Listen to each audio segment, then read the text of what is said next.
Hello and welcome to the audio newsletter of 7 December, read by me, Michelle, and Kim. The newsletter starts with a message from the CEO, Warren Clark.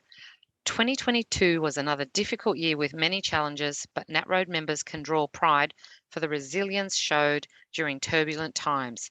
He believes road transport cemented its status as an essential industry.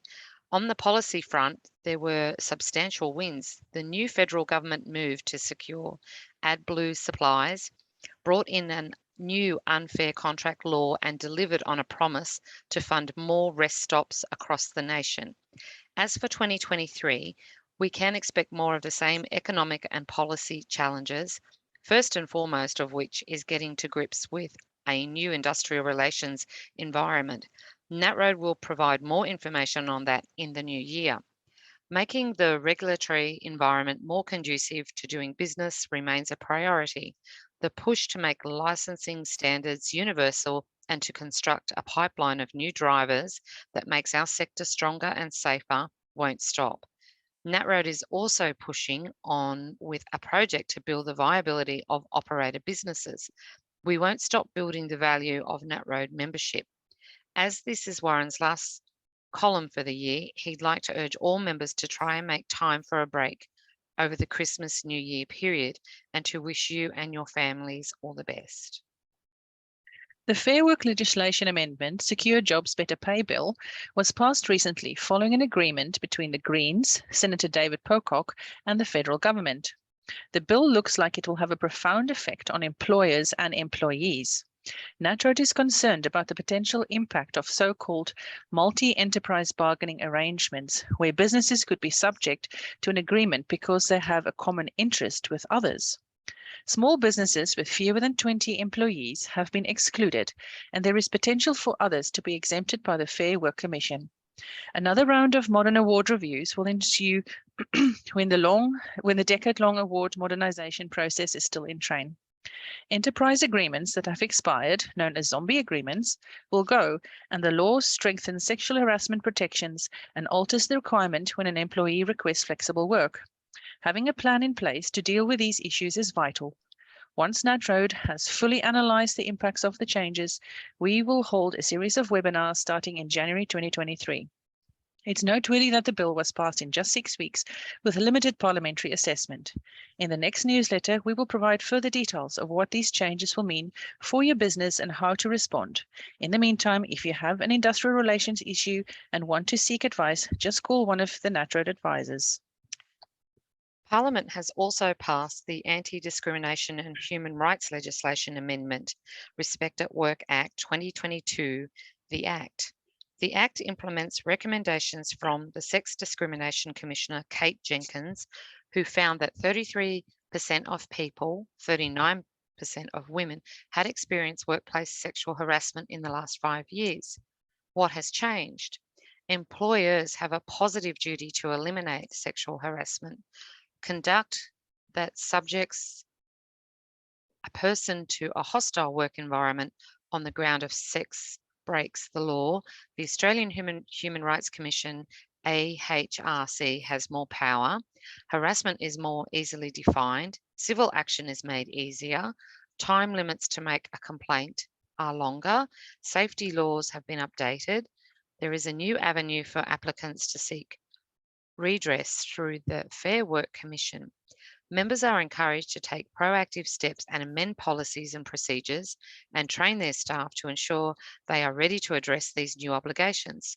Strive to create a healthy, inclusive, and respectful workplace by undertaking a formal audit or risk assessment, identify exposure points that increase the risk of sexual harassment in the workplace, review and update policies dealing with sexual harassment, ensuring you have a standalone sexual harassment policy. Provide training about sexual harassment and the positive duty for all staff, especially those who are likely to have complaints reported to them. Ensure you have a robust complaints grievance handling framework in place. Encourage staff to speak up and report if they experience, witness, or hear about sexual misconduct. Make it clear that they will be protected from victimisation. If you need more information now or have any questions, contact Edmund DeWitt, our industry advisor at 02 6295 3000 or edmund.dewett, DEWET, at natroad.com.au. The NHVR is seeking industry input to reform and modernize the PBS scheme to deliver greater flexibility, enable continued innovation, and reduce the regulatory and administrative burden on industry and road managers. The aim is to work with road managers to open up increased access for PBS vehicles to operate on the same networks as their conventional equivalents, provide certainty of access for PBS vehicles, eliminate the need for permits for PBS vehicles. The NHVR will be hosting industry stakeholder webinars to consult and seek feedback from 23 January 2023 to 16 February 2023. To read the discussion paper and register for the webinar, visit www.nhvr.gov.au/PBS2-0. NatRoad is participating by reviewing the proposed changes and implications through working groups. A NatRoad member-only workshop will also be held in January 2023 to discuss our position. NatRoad will make a formal submission led by working group feedback to the NHVR before 17 February 2023. From 1 December 2022, under the generic tyre approach, an operator of a PBS vehicle will be able to use any brand and model of the tyre if the tyre fits the size, load rating, and configuration for the relevant axle position as specified on their vehicle approval, VA. Authorized officers will no longer take tyre brand and model into consideration when undertaking compliance and enforcement activities, provided the tyre size, axle position, and load rating are appropriate for the axle mass listed on the VA. If you have any questions, contact Edmund DeWitt, our industry advisor, on 02 6295 3000 or edmund.dewitt@natroad.com.au. Be aware that the New South Wales government has dramatically increased penalties for truck drivers disobeying tunnel height rules. Metropolitan Roads Minister Natalie Ward last week announced that the fine for over-height trucks will increase from $3,740 to $5,500. The suspension period for a driver license will double to up to 6 months, and demerit points will increase from 6 to 12.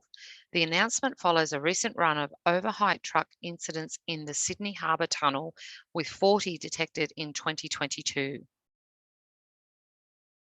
In today's challenging market conditions, it is vital that business owners avoid the expense of unexpected payments. It pays to be across legal obligations when it comes to engaging and terminating workers. Most businesses are aware of their obligations when it comes to employees, but did you know that similar obligations may apply in relation to certain subcontractors? Around the country, various owner-driver laws apply to the engagement of transport contractors. These laws may regulate your engagement of subcontractors, even if your business only deals with other limited liability companies. A failure to comply may lead to substantial back payments, penalties, and other associated costs. In New South Wales, if you engage third parties to perform delivery or couriers, the Transport Industry General Carriers Contract Determination 2017, especially in Greater Sydney, determines a subcontractor who is over the age of 45 and was engaged for 6 years or more has a redundancy entitlement of 20 weeks' pay. Weeks' pay means the weekly average gross remuneration for the previous 12 months, excluding fuel costs. In Victoria, the Drivers and Forestry Contractors Act 2005 covers owner-drivers that operate up to 3 vehicles to transport goods. Anyone hiring these drivers, contractors, and freight brokers must pay invoices within 30 days of receiving them, provide 3 months' notice that the contract ends or make payment, enter into written contracts with owner-drivers if their engagement is for 30 days or more and has no fixed end date, detailing guaranteed minimum hours of work, rates of pay, and minimum notice to end the contract. NatRoad recently hosted a webinar on the subject with Nigel Ward, CEO of Australian Business Lawyers and Advisors, and you can view it on the NatRoad website and YouTube channel. NatRoad thanks Ampol for sponsoring this edition of the newsletter.